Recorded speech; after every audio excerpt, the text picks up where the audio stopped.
Right, now we are going to add in a two-step instruction.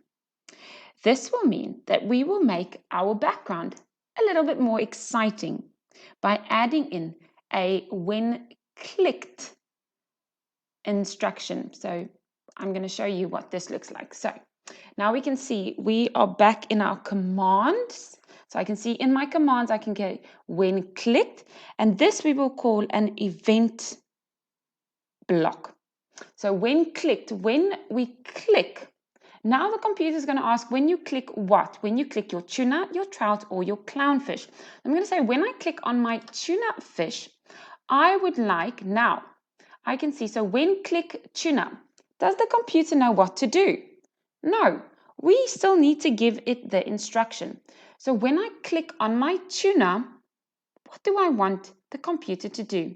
Maybe I want my tuna fish then to move to the right. So now my instruction reads, when I click on my tuna fish, I want the tuna fish to move to the right. Let's add in another two-step instruction.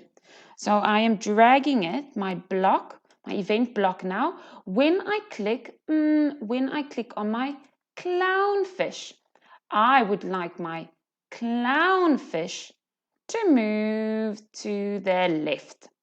Right. So now there's a two-step instruction because now I've told my computer that only when I click on the tuna fish, the tuna needs to move to the right. Only when I click on my clownfish, the clownfish needs to move to the left. And when I click, let's say, on my trout now, I will move my trout block over from my commands into my set of instructions for my computer, and I would like the trout to move up.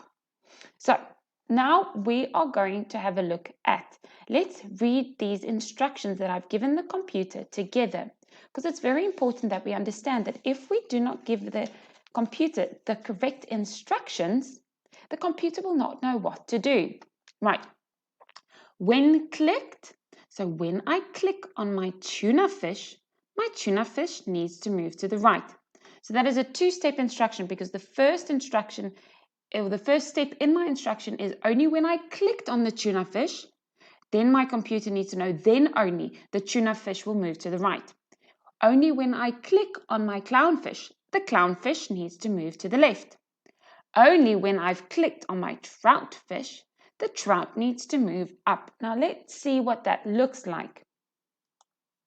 Right, so now I can see that my program is correct because it is waiting for me to do what first? Only once I've clicked on the fish. So if I click on my tuna fish, the tuna fish moves to the right, so that's correct. Now I click on my clownfish, and the clownfish moves to the left, so that's correct. And when I click on my trout fish, the trout will move up.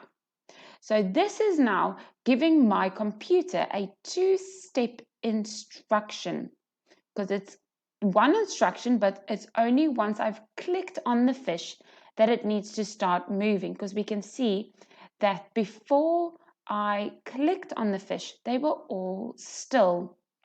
Right, so I would like you now to go and complete the activity, and next week we are going to learn how to add more fish from our design, how to add more fish into our picture, and then how to then correct the instructions for those specific fish that we have added in.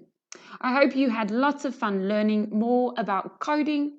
And remember, once again, if you do not understand anything while you're in the program, you can always click on this small little green play button, and there is a man happy to help you. Well done, year ones.